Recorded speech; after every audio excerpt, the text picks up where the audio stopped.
श्री स्वामी समर्थ, तू अवधूता सतजननाथा शल्य विघाता, श्री स्वामी समर्थ, श्री स्वामी समर्थ, श्री स्वामी समर्थ, श्री स्वामी समर्थ, श्री स्वामी समर्थ, श्री स्वामी समर्थ, श्री स्वामी समर्थ, श्री स्वामी समर्थ, श्री स्वामी समर्थ, श्री स्वामी समर्थ, श्री स्वामी समर्थ, श्री स्वामी समर्थ, श्री स्वामी समर्थ, श्री स्वामी समर्थ, श्री स्वामी समर्थ, श्री स्वामी समर्थ.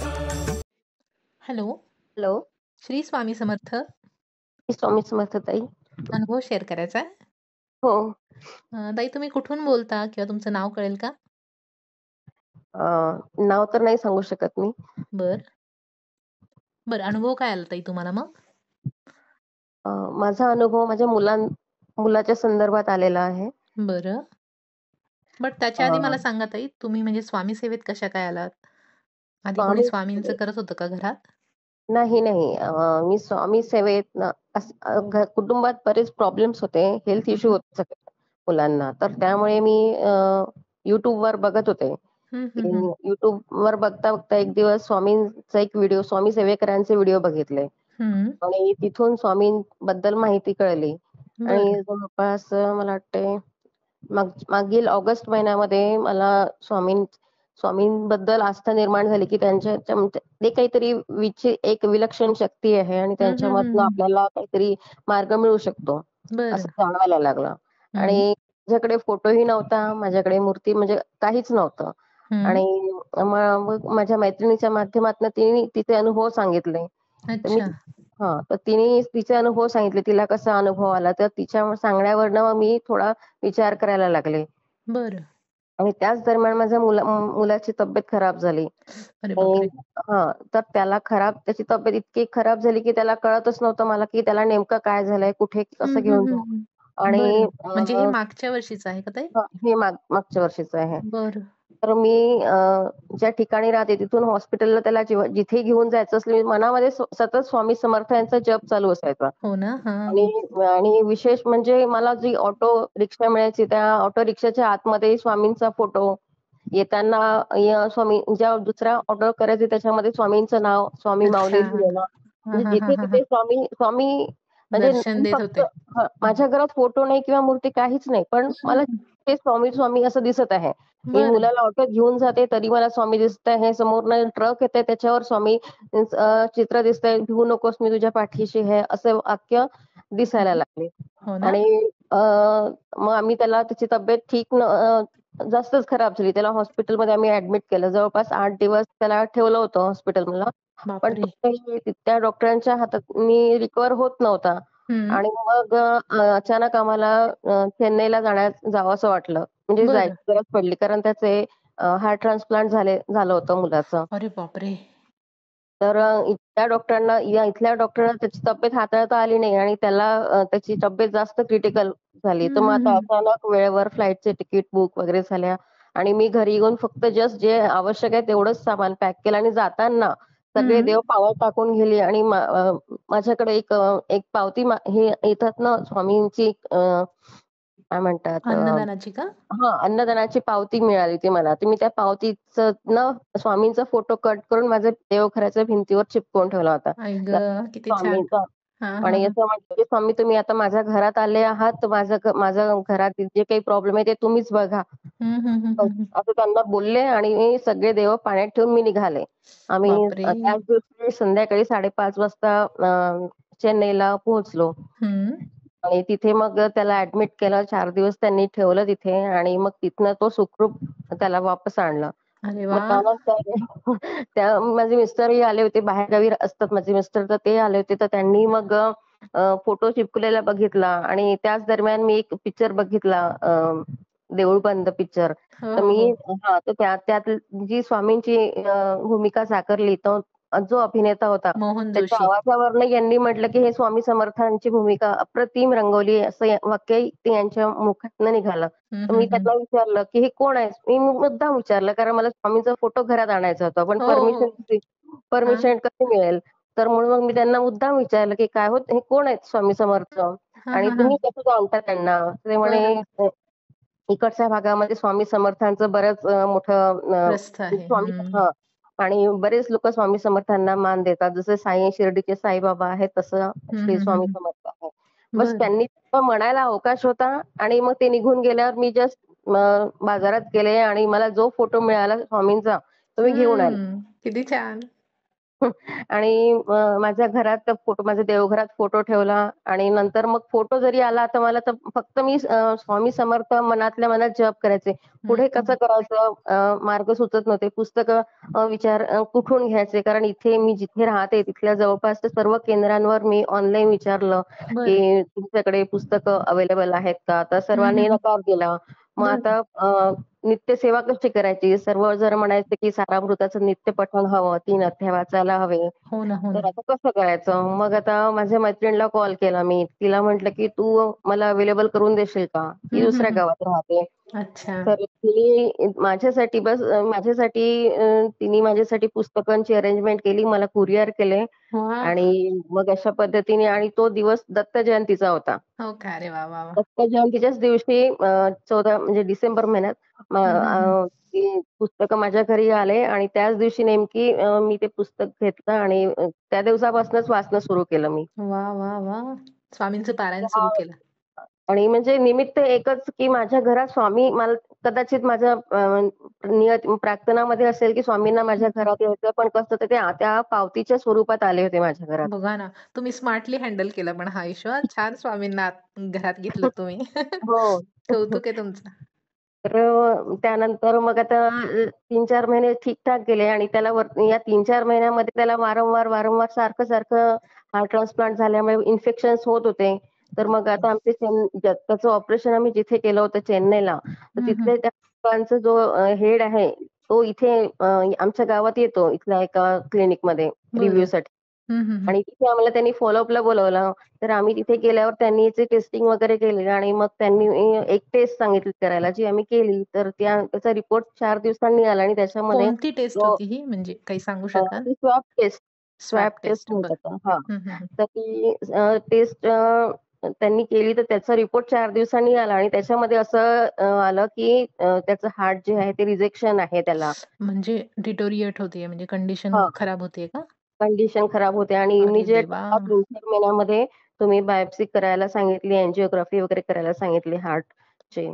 किती तर भयंकर आहे हे सगळं. बापरे! मग मग आम्ही असं हा ऑफिसला जातो. हा मध्ये सुट्ट्या काढायला तयार नव्हता. मिस्टरांची ऑफिस होतं. हं, हं, हं. मग आता जूनमध्ये सगळ्यांना यांना व्हेकेशन्स असतात. बरं. म्हणजे सगळे लोकं त्याच्या ऑफिसचे लोकं व्हेकेशन्सवर जातात. तर मग तेव्हा त्यांनी म्हटलं, की "मम्मी आता आपण जाऊ शकतो. अच्छा. मलाही व्हेकेशनसाठी लीव्ह घेता येणार" म्हणाले. हं, तर हं, मग हं. असं आम्ही जुळून आला योग आणि आम्ही गेलो तिथे. तर बरं. तेव्हा हातामध्ये आणि त्यापूर्वी मला हे टेन्शनच होतं, की आता कसं हे जानेवारीपासून सुरू झालेलं जे हो ना. भीतीचं सावट होतं माझ्या डोक्यावर ते त्याचं मी कसं करू, कुठे करू मला काही कळेना. तर मी वारंवार YouTubeवर वेगवेगळ्या स्वामी सेवकरांचे व्हिडिओ पाहत राहिले. मग हं. त्याच्यामध्ये मला कळलं, की अ, अ, स्वामी प्रदीप दादांचा मठ आहे. त्यांचा एक अच्छा. WhatsApp ग्रुप आहे. हं, तर हं, हं. आता आपण त्या ग्रुपमध्ये जॉइन कसं व्हायचं? मी म्हणजे बरंच महिला सेवेकरी ग्रुप का? हो, महिला सेवेकरी ग्रुप. बरं. तर आता कसं जॉइन व्हायचं त्या ग्रुपमध्ये तर आणि आपली समस्या त्यांच्यापर्यंत कशी पोहोचवायची? हं, हं, हं. मी बराच व्हिडिओ म्हणजे जेवढेही मी व्हिडिओज बघितले, तर त्यांच्या कमेंट बॉक्समध्ये मी माझा प्रॉब्लेम लिहत गेले. तर हो. कोणी एक तरी वाचेल आणि मला रिप्लाय देईल आई किंवा लिंक गं! वाचेल त्या ग्रुपची आईची असं. धडपड खरंच बाबा. कमाल आहात तुम्ही. तर अशा पद्धतीने बराच जवळपास 15 ते 20 दिवसांच्या कालावधीनंतर एका ताईने कडे माझ्या कमेंटला उत्तर दिलं आणि हं. त्यांनी मला लिंक पाठवली. बरं. म्हणजे मग मी महिला सेवेकरी ग्रुपच्या WhatsAppची लिंक का? हां, हां. बरं. आणि त्या ग्रुपला मी जॉइन झाले. हं, 32 हं. नंबरचा ग्रुप आहे महिला सेवेकरी. सेवेकरी. बरं. हां. तर तिथे मला जसं कळलं की ते ऍडमिन. तुमच्या ऍडमिन दादांना जर म्हणजे कॉल करता येत नाही, पण तुम्ही मेसेज पाठवा, ते तुम्हाला रिप्लाय देतं असं कळलं होतं. हो मी बरोबर आहे. त्यांना ते काय अगदी करतात, प्रदीप दादांना तुमचा हा इश्यू सांगून प्रदीप दादा त्यांना सेवा देतात, मग ते तुम्हाला पुढे पाठवतात. हां. हम्म. तर मी त्यांना माझी म्हणजे डिटेलमध्ये म्हणजे त्यांना कळलं पाहिजे की मी किती टेन्शनमध्ये आहे, हो म्हणून मी ना. थोड्या डिटेलमध्येच त्यांना माझा मेसेज पाठवला की दादा माझं असं आहे प्रॉब्लेम. माझ्या दोन्ही मुलांचं हार्ट ट्रान्सप्लांट झालेलं आणि त्यात देवा, मुलगी दगावली. मुलीला मुलगी मुलीला मी दगावली वाचवू तुमची? हो. अरे मुलीला देवा, वाचवू नाही शकलो आम्ही आणि किती आता हा भयंकर एक अनुभव आहे ताई. हो, फारच वाईट अवस्था. हो. त्या मुलीचंही आम्ही जवळपास 9 वर्षाची होती तेव्हा तिचं सर्जरी केली होती आम्ही. अरे. त्यानं तिच्यानंतर ती 2 वर्ष व्यवस्थित होती. 2 हम्म. वर्षानंतर यालाही तेच सिम्पटम्स दिसायला लागले जसे देवा, तिला होते. तर त्यामुळे त्यालाही आम्हाला चेन्नईला न्यावं लागलं. त्याचीही सर्जरी केली आम्ही. भयंकर परीक्षा आहे हो ताई तुमची. कमाल आहे बाबा. 2-2 मुलांचं हायजीन मेंटेन करण्यात अगदी तारांबळ उडायची माझी. हो ना, हो ना. इन्फेक्शन कारण लगेच होऊ शकतं ना अशा इन्फेक्शन पेशंट्सना. हो, या लोकांना म्हणजे नॉर्मल लाईफ नाही जगत लोक. खूपच हो ना. त्यांची केअर करावं लागते. हम्म, हम्म, तर हम्म. मग अशातच ती 2 वर्षांनी म्हणजे 2017 मध्ये ती गेली. अरे देवा, किती वाईट झालं हो. नंतर मग आता हा एक उरला आता याचं जसं जसं डॉक्टर सांगतात फॉलोअपला जातो. जेव्हा जेव्हा बोलवतात तेव्हा जातो आम्ही चेन्नईला त्याला घेऊन. हम्म, हम्म, हम्म. आणि आतापर्यंत सगळं ठीक होतं. 7 वर्ष गेली, 7 वर्ष तो ठीक होता अगदी म्हणजे कुठलाच बरं. काहीच त्याला त्रास नव्हता. त्रास नव्हता. बरं. यांना दरवर्षी त्यांना एक म्हणजे फ्लू व्हॅक्सिन द्यावं लागतं. त्यामुळे त्यांना साधं सर्दी खोकला वगैरे होत नाही. अच्छा. हां, हां, हां. पण यावेळेस इकडे कसं काय झालं कळलं नाही. मग नंतर आता आता कळतंय की म्हणजे जसं जसं वय वाढतं फॉरेन ऑर्गन जे आहे बॉडी हं, हं, हं, हं. करत नाही. तर बरोबर आहे ना. त्यामुळे जसं जसं वय वाढत जातं, वर्ष वाढत जातात, त्यांच्यामध्ये क्रिटिकल प्रॉब्लेम्स तयार होतात. असं वगैरे बापरे! कळलं. तर हं, मग हं, हं. आता मी आता हा मग प्रदीपदादांच्या मठामध्ये नाही मठात तर नाही गेले म्हणा, पण हं. त्यांच्या ग्रुपमध्ये मी मेसेज केला ॲडमिन दादांना. कोणाला तर केला त्यांनी म्हणजे ॲडमिन कोण होते? ॲडमिन योगेश दादा होते. अच्छा, योगेश दादांनाच केला का? हां, बरं. हां, हां. नाही, मी दोघांनाही केला म्हणजे प्रदीप दादांनी केला आणि अच्छा. हां, हां. योगेश दादांनी दोघांनी मेसेज केला बरं, बरं. म्हणजे बिझी असतात. तर त्याप्रमाणे मग मी मेसेज केला. त्यांनी लगेच मला सेवाही दिली दुसऱ्या अरे दिवशी. वाह! हं, हं, हं. अ, एक काय सेवा दिली तुम्हाला ताई? गुरुचरित्राचं पारायण सांगितलं एक करायला आणि एक श्रीपाद श्री वल्लभ यांचं पारायण सांगितलं. हं. एक नवनाथांचं एक पारायण सांगितलं त्यांनी करायला बरं, बरं. आणि काही स्तोत्र मंत्र होते. हं, तर हं, हं. त्यांचं 3-3 माळी करायला जप सांगितलं करायचा. सकाळ संध्याकाळ. आरोग्य सेवा दिली असेल मग हो, तुम्हाला. आरोग्य सेवा दिली त्यांनी. बरं. ही मग? सेवा मी पूर्ण मला जशी जमेल तशी केली. मी पूर्ण म्हणजे कधी सकाळी जमली तर सकाळी, हो ना कधी ओ. संध्याकाळी जमली तुमची तर मनस्थिती संध्याकाळी. कारण खूप वेगळीच असेल ना त्या काळात. हो. घरचं तर सगळं सांभाळून, त्याची तब्येत वाटलं बघून. म्हणजे मी असं वाटलंही नाही की मी पूर्ण 42 दिवस करू शकेल का? कारण हो ना. दिवस चालले होते आणि आम्हाला जायचं होतं. हं, तर हं, हं. मग म्हटलं जाऊ दे स्वामी आता तुम्हीच बघा. इतकी हो ना. दिवसाची मला जशी जमेल तशी सेवा हं, हं, मी हं. करत आहे आणि याला बघा आता तुम्हीच. हो ना. आणि मग आम्ही जेव्हा गेलो तेव्हा त्याला ॲडमिट जेव्हा आम्ही केलं, हं. तर ते त्याला त्याला त्याला सर्जरीसाठी घेऊन गेले. पण माझा तोच जप. हं, हं, हं. मी तिथे बसल्या-बसल्याच 11 माळी जप सुरू झाला माझा मोबाईलवर. अच्छा. गुरुपीठ ॲप आहे ना त्यावर मी करत हं. होते. बरं.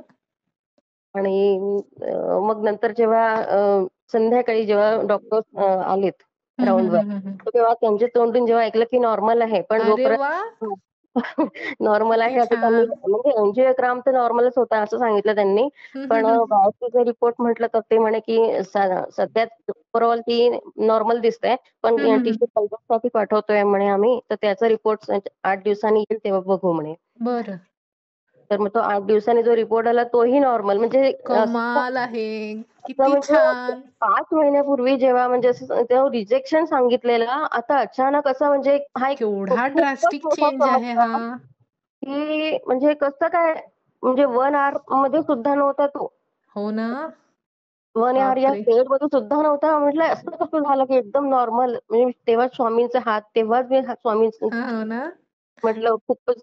आणि पण एवढं सगळं झाल्यावरही म्हणजे असं कसं मनामध्ये वाटतं की शंका येतात असं ना. कसं झालं, बस झालं म्हणजे मला तो क्षण जो आहे ना तो म्हणजे तो अनबिलिव्हेबल. सांगताही नाही आला कोणाला की हो मी ना. असं कसं झालं बा. म्हणजे स्वप्नात असल्यासारखं वाटलं असेल तुम्हाला का हो? ते असं असं झालं एकदमच म्हणजे पूर्ण पूर्णच म्हणजे जे चित्र होतं ते चित्रच बदललं. पालटलं. नाही, अशक्य ही शक्य करतील स्वामी का म्हणतात? ते त्याची माझ्या मनावर प्रचिती आहे तेव्हापासून ही. ते अशक्य हे शक्य करतील स्वामी, हे फक्त स्वामी आणि स्वामीच करू शकतात. किती छान हो ताई. हे ऐकून सुद्धा मला इतकं बरं वाटतंय ना. आईची वेदना ही आईच ओळखू शकते हो. खूप भयंकर प्रसंगातून तुम्ही गेलात ताई. स्वामींनी तुम्हाला इतका छान स्वामी हात दिलेला आहे ना, तो कधीही हात तुमचा सोडणार नाहीत स्वामी. तुमच्या पाठीशी कायम राहतील. पण हो, आता मी आता घरी वगैरे गेलो होतो आम्ही. हं, नंतर हं. मग मी माझे मिस्टर आणि मी त्यांना म्हटलं, की तुम्ही काही करा म्हटलं आता माझी ह्या सेवेमध्ये जे आहे ते करायचंय. पूर्वी माझा मुलगा विशेष सांगायचं म्हणजे पूर्वी माझा मुलगा स्वामींची विभूती वगैरे लावू देत नव्हता. आता हो. आढेवेढे घेता लावून घेतो. हो का? मी तारक मंत्राचं पाणी तयार करते. काही न हं. पिऊन घेतो. वाह, वाह, वाह! पहिले बडबड वगैरे करायचं, ऐकायचं नाही. नाही, आणि कसं त्याच्या बहिणीबरोबर पण असं झाल्यामुळे साहजिक आहे, मन दुखावलेलं असतं हो ताई. विश्वास बसत नाही आपला देवावर. पण हे त्यालाही रिअलाईज झालं ना, की जेव्हा आपला रिपोर्ट हं. रिजेक्शन नॉर्मल आला. आणि मेन म्हणजे कसं जेव्हा त्याला रिजेक्शनचा जेव्हा रिपोर्ट आला होता ना ताई, हं, तर हं. तेव्हा कसं तो जो गोळ्या घेतो इम्युनोसप्रेसंट घेतो तो हं. टॅबलेट. तर बरं. त्याच्यामध्ये आणखीन वाढ झाली. म्हणजे आणखी त्या ज्या आधी डोस घेत होत्या वाढला. हं. त्याच्या व्यतिरिक्त दुसऱ्या आणखीन गोळ्या सुरू झाल्या होत्या. बापरे! म्हणजे आपला हार्ट रेट जो आहे तो हं. कंट्रोल करण्यासाठी म्हणा हं, हं, हं, हं. आणखी म्हणजे तो जो घेत आहे त्याच्या व्यतिरिक्त जास्त घ्यावा लागला. डोस वाढवला गोळ्यांचा. आधीच्या ज्या गोळ्या होत्या त्या हं, हं. सुरू आहेत त्याला. ते तर अच्छा. त्याला लाईफ लॉंग घ्यायचेच आहेत. हो ना? हं, जो हं. आपलं ऑर्गन जे बॉडी जे आहे हं, हं, ते हं. फॉरेन ऑर्गन एक्सेप्ट करत नाही. त्यासाठी यांना बरोबर आहे ना. 50% फॉरेव्हर घ्यावंच लागतं. हो ना?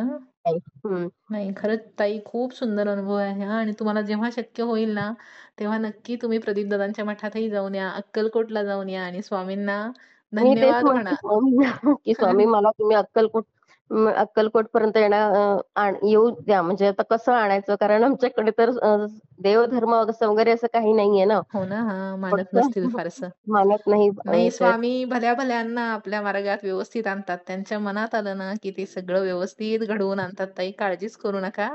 तुम्ही मनापासून फक्त एकदा साकडं घाला स्वामींना, ते नक्की ऐकतात. माझी तर खूप इच्छा आहे. म्हणजे आता आम्ही इतक्या जवळ आलेलो आहोत तिथून 6 तास म्हणजे 6 हो, ते हो, 7 हो. तासाच्या अंतरावर हं, आहे हं. जवळपास बरोबर, बरोबर. अक्कलकोट. पुण्यापासून. हं, बरोबर. त्यामुळे विचार करतोय की आणि एकदा असं मुलाच्या मनातनं निघाले जेव्हा माझ्याकडे पुस्तकं आलेत म्हणजे हं, सगळे, हं, हं, हं. तेव्हा मुलगा म्हणाला, "आता तुला अक्कलकोटलाही जायचं असेल." त्याच्या हो, हो, तोंडून हो, असं हो. वाक्य निघालं. मी म्हटलं, "तू नाही बोलतोयस हे स्वामीनीच बोलून हां, दाखवलं बरोबर आहे. नाही, त्याला सुद्धा अनुभव आला ना ताई. त्याच्यामुळे डेफिनेटली तो सुद्धा खूप छान सेवेत येईल. काळजीच करू नका तुम्ही. आणि याच्यापेक्षाही त्याची तब्येत अतिशय उत्तम होणार आहे बघा. स्वामी त्याला नक्कीच या आजारातून खूप चांगलं बरं करतील. त्याच्या गोळ्यांचा डोसही खूप कमी होईल आणि तो अगदी छान ठणठणीत बरा होईल. तुमचे शब्द अगदी खरे व्हावे हीच स्वामींच्या चरणी प्रार्थना मी आहे. नाही, नाही. प्रार्थना नक्की करते. होईल. मी पण प्रार्थना कारण करते. आम्हीही तसं विचार करतोय की कसं समोरचं कसं. हो ना. कारण कसं आहे हे जे प्रोसेस आहे आपल्या म्हणजे ऑल ओव्हर इंडिया म्हणजे संपूर्ण जगामध्ये जी आहे 1980 पासून सुरू झालेली आहे. हं, हं, हं, हं.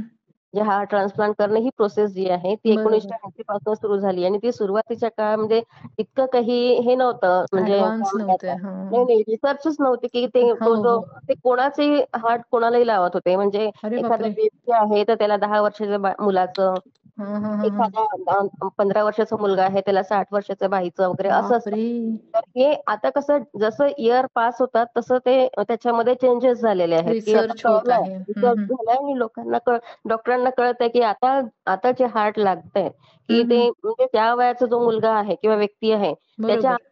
वयाचा म्हणजे 2-3 वर्ष मागे पुढे असलेला वयाचा हार्ट हं, हं, त्या हं. व्यक्तीला लागेल. नाही, आणि आता कसं ऑर्गन डोनेशन करणाऱ्यांची पण संख्या वाढते. त्याच्यामुळे डेफिनेटली ऑर्गन्समध्ये सुद्धा फरक पडत असेल. म्हणजे जास्त प्रमाणात ऑर्गन डोनेट झाल्यामुळे त्या-त्या वयाचे ऑर्गन्स पण मिळत असतील ना? हो, ती एक आहे गोष्ट. पण बरोबर. तितकं अवेअरनेस नाही आहे इकडे हं, हं, आपल्या हं, इकडे. हं. म्हणजे महाराष्ट्रात ही कल्पना अजून लोकांना माहिती नाहीये. नाही ना, माहीत की नसतं हो लोकांना. जेव्हा जोपर्यंत प्रसंग आपल्यावर येत नाही, तोपर्यंत त्यांना ते समजतही नाही ना. तोपर्यंत वेळ बरीचशी पुढे निघून गेलेली असते. अवेअरनेस क्रिएट झाला पाहिजे. हां आणि आपल्या भारतामध्ये जे सुरू झालं आहे ते पण 1994 पासून सुरू झालंय. त्यामुळे हं, हं. डाटा अवेलेबल नाही आहे, की बरोबर. म्हणजे लाईफ एक्सपेक्टन्सी किती आहे, कसं आहे वगैरे. हे हं, जसं हं, जसं हं, रिसर्च हं. होईल तसं-तसं सुरू असतं. बरोबर. साधारण 30 वर्षापूर्वी रिसर्च सुरू झाला. डॉक्टर नीतू मांडकेंनी पण खूप छान काम केलं होतं या हृदय विकारांच्या बाबतीत. त्यांचे सुद्धा खूप सुंदर म्हणजे अनुभव आहेत. पुस्तक त्यांचं जे आहे ना हृदयस्थ, तर हां. ते वाचलं होतं मी. त्याच्यामुळे खरंच ते जर अजून काही वर्ष जगले असते ना, तर खूप हृदयरोगाच्या पेशंट्सना त्यांनी ह्याच्यातून बाहेर काढलं असतं. हो ना. त्यामुळे हां, अवेअरनेस होणं फार गरजेचं आहे ताई. अवेअरनेस होणं फार गरजेचं आहे आणि मी सुद्धा माझ्या या गोष्टी मी Facebookच्या माध्यमातनं हं. इकडे स्प्रेड करते. फक्त एवढंच आहे, की फेस टू फेस कोणाला सांगत नाही. तर नाही कारण साहजिक थोडंसं आहे. आपलाही विचार करावा लागतो आणि लोकांची थिंकिंग आपण त्याच्यावर कंट्रोल नाही करू शकत ना. लोकं बरोबर आहे, बरोबर आहे. कसं करतात, लोकं कसे वागतात. हं. त्यामुळे आपल्याला डायरेक्टली बोलता येत नाही. पण अच्छा म्हणजे अनामिक म्हणून मी लिहिते हो या ना? गोष्टी. नाही, म्हणजे छान. लोकांना कळायला पाहिजे, की ही एखादं जर म्हणजे मी बघितलंय स्वतः काही लोकांना माझ्या गावामध्ये, की हं. डॉक्टरने सांगितलं, की त्याला हार्टमध्ये होल आहे. म्हणजे तो ब्लू बेबी आहे. त्याचं अच्छा. रक्त जे आहे ते मिसळत आहे. हं, तर हं, हं. त्यामुळे काय, की तो डॉक्टर म्हणतो, की जितके दिवस जगते तितके दिवस जगू द्या. पण अरे हे बापरे! चुकीचं आहे ना. हो ना. कारण काय, की तो असं म्हटल्याने आई-वडील काय करू शकतात, त्या मुलाला ॲक्चुअलमध्ये किती त्रास होत आहे हे हो ना, जगताना. हो ना. त्याची जाणीव त्या आई-वडिलांना नसते. नाही नसतेच तर ना. त्याला बरोबर तो आहे. सांगू पण शकत नाही, की "आई मला इतका श्वास त्रास लागतो होतो का? ना. मला खरंय. चालता येत नाहीये, माझे पाय दुखताय." हे तो सांगू शकत नाही. ते असे लोकांना मी स्वतः आपल्या डोळ्यांनी जेव्हा बघितलं आणि आम्हालाही तोच त्रास झाला, की आम्हाला जेव्हा कळलं माझ्या मुलीच्या संदर्भात, तर हं. आम्ही विचारलं जेव्हा तिला लक्षात आलं, आम्हाला कळलं, की तिला हार्ट डिसीज आहे. तर हं, हं. आम्ही प्रत्येक डॉक्टर्सला विचारलं कार्डिओलॉजिस्टला, की हे कुठे होते? त्यांनी लिहून दिलं, की तुम्हाला ट्रान्सप्लांट करायचंय, पण कुठे? कुठे अच्छा. होते? ही सर्जरी कुठे होते? हे हां, हां, कोणीही हां. सांगायला तयार नाही. अरे आम्ही बापरे! विचारतो एवढी हां. अनास्था आहे त्याच्या बाबतीत, की एवढं माहिती हां, नाहीये. कारण त्याचा खर्च इतका अवाढव्य आहे, की तो साधारण माणूस तर पेलू नाही शकत ना. त्यामुळे साहजिक आहे. पण तो प्रश्न त्यांचा आहे. तुम्ही हो गाईड ना, हो ना. करायला हवं. मेन खरंय, मुद्दा खरंय. कसा असतो, की तुम्ही गाईड करायला हवं होता. हे आम्हाला जवळपास जानेवारीमध्ये कळलं आणि आम्ही हं. तिचं सप्टेंबरमध्ये सर्जरी केली माझ्या मुलीची. हो. ते मग एवढा गेले वेळ 8 गेला. महिने आम्हाला तिला वाट बघावी लागली आणि अरे, अरे, अरे! तेव्हा एकाच्या तोंडून जेव्हा आम्ही मुंबईला गेलो, तेव्हा एका डॉक्टरने सांगितलं आम्हाला, डॉक्टर हं. भारद्वाज आहेत हं, हं.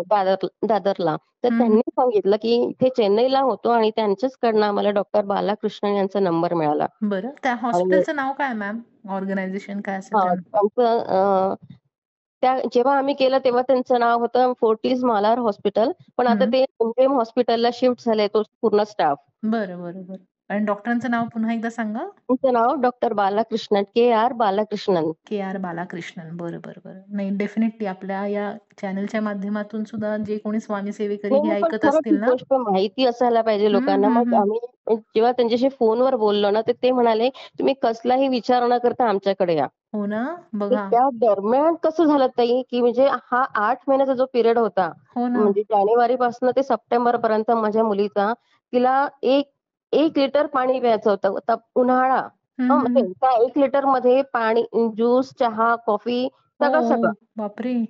आपला आपण मोठ्यांचा जीव कसा विसरतो उन्हाळ्यामध्ये, आपण अगदी लिटर बरोबर आहे लिटर ना. पाणी सहज पितो. सहज, सहज. हो ना. पण तिला तिला ती इतकं केविलवाणा करत म्हणजे आई चेहरा घेऊन मला गं! पाहणं होत नव्हतं. तिच्या छातीचा एक भाग असा डावा साइडचा भाग असा उंच होत चाललेला. अरे बापरे!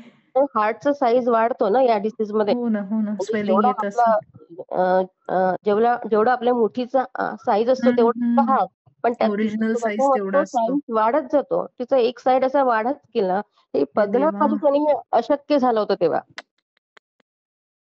इतकं बापरे! कठीण आणि या गोष्टी लोकांना जर माहिती झाल्या, तर जसं आता हिचं झालं म्हणून मला माहिती पडलं. हं. त्याच्यामुळे जेव्हा मुलगा हॉस्टेलला होता, तर तो जेव्हा घरी आला, तो अ, अ, असं त्याला बाहेर गेला आणि त्याला सनस्ट्रोक झाल्यामुळे तो चक्कर येऊन पडला. पण सनस्ट्रोक झाल्यामुळे असं डॉक्टर म्हणाले. पण मला बरं. मला त्याच्यावर डाऊटच होता. शेवटी हा हिचा भाऊ.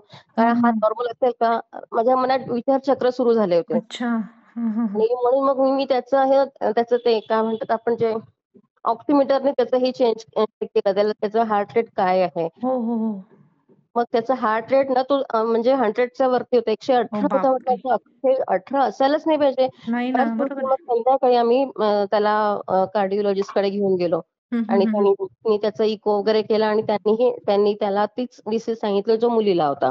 अरे बापरे! कमाल आहे बाबा.